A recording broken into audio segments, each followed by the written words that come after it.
ایک بھائی نے کویشچن کیا ہے کہ کیا مونچھیں نہ کٹوانا گناہ ہوتا ہے یا صرف بہتر ہے نہ کٹوائیں تو کوئی حرج نہیں؟ دیکھیں، دو طرح کی صورتحال ہے۔ ایک تو یہ کہ مونچھیں اتنی بڑی ہوں کہ یہ جو لب ہیں ہمارا اوپر والا ہونٹ، اس سے آگے، یہ کنارہ جو ہے اس سے آگے آ جائیں۔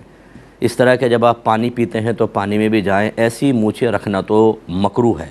اور گناہ لکھا ہے، مکروہ تحریمی لکھا ہے، اس کو تو آپ کو ختم کرنا ہوگا۔ یہ جو اوپر کا ہونٹ ہی غائب ہوتا ہے بعضوں کا، تو اتنی گھنی گھنی موٹی موٹی مونچھیں،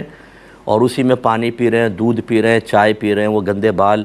اس میں سارے جراثیم آ کے جم جاتے ہیں، پھر وہ پانی میں جاتے ہیں، لیکن کوئی پرواہ نہیں ہوتی، تو یہ غلط صورتحال ہے، یہ تو نہیں ہونا چاہیے۔ ایک ہوتا ہے اس سے اوپر کی یہاں کی یہ مونچھیں موٹی ہوں، تو اس میں سنت یہ ہے کہ بالکل مثل بھاؤں کے کرنا، یعنی بالکل باریک باریک کرنا، یہ سنت ہے، اور پوری صاف کروا دی جائے وہ بھی جائز ہے، ٹھیک ہے نا۔ یہاں تک جو ہے نا وہ یہی صورتحال ہو کہ مثل بھاؤں کے ہونے چاہیے۔ پھر یہاں سے کنارے سے اگر آپ بڑی رکھنا چاہیں تو اس میں کوئی حرج نہیں ہے، بلکہ حضرت عمر فاروق رضی اللہ تعالیٰ عنہ کی جانب منسوب کیا جاتا ہے کہ آپ نے ایک بڑی بڑی مونچھیں رکھی ہوئی تھیں۔ وہ چونکہ مجاہدین تھے تو ایک اس سے ہیبت طاری ہوتی تھی، تو اس وجہ سے وہ صحیح ایک مقصد کے لیے اگر کناروں کے یہاں سے بڑھائے جائیں تو گنجائش نکل سکتی ہے۔ تو تینوں صورتیں آپ کی خدمت میں رکھی ہیں، ان کا خیال رکھیں۔ ایک کسی نے کہا ہے کہ ہماری والدہ کے بھائی وراثت میں سے حصہ نہیں دے رہے، یعنی ان کی والدہ کو، تو ان سے قطع تعلق کرنا جائز ہے یا نہیں؟ دیکھیں،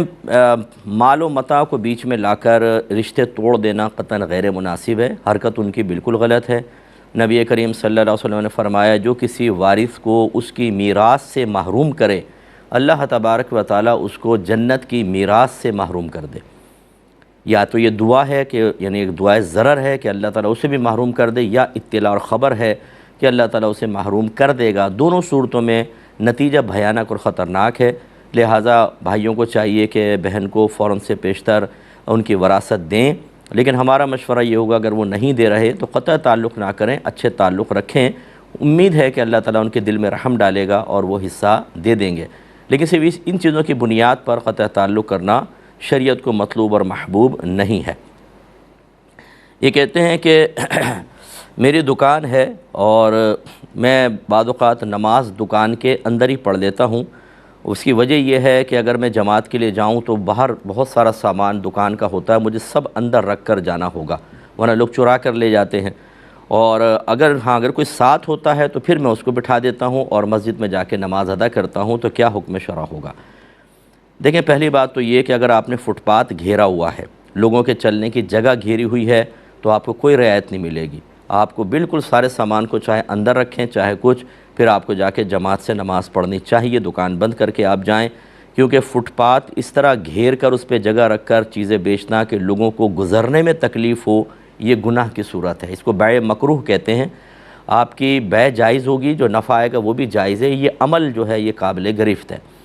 لیکن اگر ایسا نہیں ہے، تھوڑی بہت آپ نے باہر رکھا ہوا ہے اور گزرنے کی بہت بڑی جگہ ہے، تو پھر یہ ٹھیک ہے، پھر کوئی حرج نہیں ہے۔ پھر اگر آپ یہ سمجھتے ہیں کہ اگر میں سامان اندر رکھوں گا تو 10-15 منٹ تو سامان اندر رکھنے میں لگے گا، پھر واپس آ کے 10-15 منٹ باہر، تو یہ ایک حرج کی صورت ہے، اور چوری کا بھی آپ کو اندیشہ ہو تو ایسی صورت میں آپ مسجد کے بجائے اپنی دکان پر نماز پڑھ سکتے ہیں، کہ جب چوری کا اندیشہ ہوتا ہے، دیگر اس طرح کے حرج میں مبتلا ہونے کا اندیشہ ہوتا ہے، تو رعایت حاصل ہوتی ہے۔ اور بہت بہتر یہ ہے کہ آپ مطلب کسی کو اپنے ساتھ رکھیں تاکہ ایک وہاں رہے تو ایک جماعت سے نماز پڑھ لے، یہ بیسٹ سچویشن ہوگی۔ یہ کہتے ہیں کہ جہاں جمعہ فرض نہیں لیکن لوگ پڑھتے ہوں، وہاں نفل کی نیت سے شامل ہو کر ظہر پڑھیں گے یا جمعہ پڑھ کر ظہر بھی پڑھیں گے؟ مراد ان کی یہ ہے کہ جیسے گاؤں ہے، وہاں پر فقہ حنفی کی روشنی میں جمعہ قائم نہیں ہونا چاہیے، ایسی دارالحرب کے اندر جمعہ قائم نہیں ہونا چاہیے، لیکن اب تو ہو رہا ہے جیسے USA، UK، کینیڈا، جرمنی،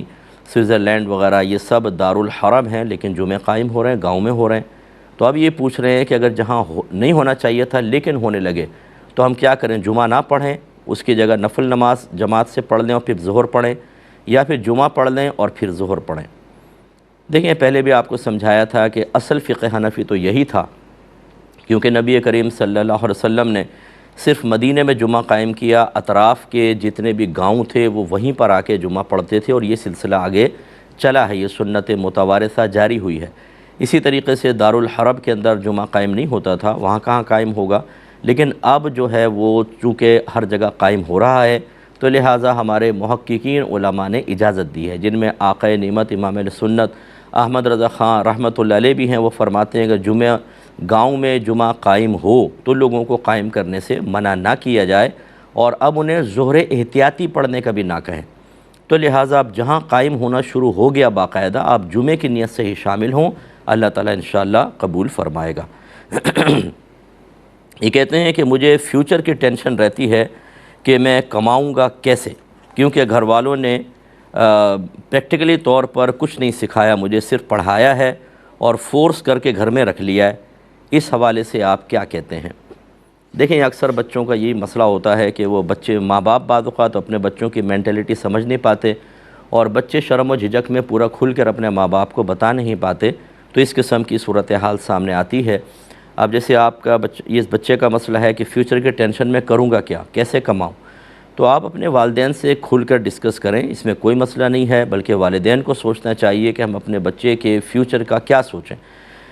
اگر تو آپ نے کوئی بزنس کا سوچا ہوا ہے تو بچے پہ ظاہر کریں۔ اسی طرح یہ بچہ اگر پوچھے، وہ کہیں کہ ہم بزنس کروانا چاہتے ہیں، تو چلو اس پر غور و تفکر کریں، اور یا پھر کوئی باہر کی سبیل بنائیں۔ اب مسئلہ یہ ہوتا ہے کہ بعض وقت بچے کم عمر نظر آتے ہیں اور اتنے ذہنی طور پہ میچور نہیں ہوتے، ماں باپ اس لیے خوفزدہ ہوتے ہیں کہ اگر اس کو ہم جاب وغیرہ کرنے جانے دیں، ایسا نہ ہو کوئی غلط قسم کے لوگ مل جائیں، کوئی کڈنیپنگ کا مسئلہ ہو جائے، خدا نخواستہ باہر کوئی پرابلم ہو جائے بچے کے ساتھ، اور وہ گھر میں سب افورڈ کر پا رہے ہوتے ہیں، اس لیے وہ بچوں کو باہر نہیں نکلنے دیتے۔ اور میں اس سلسلے میں والدین کو جو واقعی اپنے گھر میں بچوں کو رکھ کر بہت کچھ کروا سکتے ہیں، یا بعد میں ارادہ ہو اور ان خطرات کی بنا پر روک رہے ہیں، میں ان کو حق بجانب تصور کرتا ہوں۔ بعض لوگ کہتے ہیں ارے بھائی ہزاروں لوگوں کے بچے باہر ہیں، کوئی مسئلہ نہیں ہے، ٹھیک ہے، ہیں بیچارے، کون کس مجبوری کے اندر ہے؟ کوئی ماں باپ نہیں چاہتے کہ ہمارے بچے ہماری نگاہوں سے اوجھل رہیں، اور وہ خطرے میں نہیں بھیجنا چاہتے، مجبوری کے تحت ہوتا ہے۔ جہاں مجبوری نہیں ہے وہاں پر احتیاط کر لیں، بہت اچھی بات ہے۔ آخری بات یہ ہے کہ ایسے بچوں سے ہماری گزارش ہے کہ جب تک آپ باہر نہیں جاتے، آپ سرچ کریں انٹرنیٹ پہ، ایک سے ایک کورس پڑا ہوا ہے، گوگل کے ہی بہت سارے کورسز ہیں، آپ وہ کورسز کریں اور فری میں ہوتے ہیں، اور اس کے بعد آپ دیکھیں کہ ان کے ساتھ ارننگ کا کیا سلسلہ آپ گھر میں کر سکتے ہیں، آپ وہ کریں۔ اسی طرح اپنی لینگویج امپرومنٹ کے لیے کوشش کریں، بڑے اچھے اچھے فری کورسز پڑے ہوئے ہیں انٹرنیٹ کے اوپر، عربک لینگویج کے ہیں، انگلش کے ہیں، چائنیز کے ہیں، اور اس کے علاوہ بہت ساری لینگویجز کے کورسز ہیں۔ آپ تھوڑا تھوڑا سیکھ کر روزانہ پریکٹس کرتے رہیں اور اپنی ان لینگویجز کو امپروو کریں۔ اس پر بھی بہت اچھی جاب مل جاتی ہے، اور پارٹ ٹائم جاب، اور اسی طرح آن لائن جاب مل جاتی ہے۔ کرنے والا ہو تو وہ کر سکتا ہے، ہم خالی سوچتے رہتے ہیں، باتیں کرتے رہتے ہیں، گھر والوں کو برا بھلا کہتے رہتے ہیں اور پچھتاتے رہتے ہیں اور ڈپریشن کا شکار رہتے ہیں، پریکٹیکل کرنے کی طرف نہیں آتے، یا آتے ہیں تو ایک ہفتے کا جوش ہوتا ہے، اس کے بعد وہ گیم کھیل رہے ہوتے ہیں، وہی جو بھی فیوچر ٹینشن میں تھا تو ابھی وہ گیم کھیل رہا ہے وہ، تو بھائی کہاں گیا آپ کا سلسلہ، آپ کرو نا۔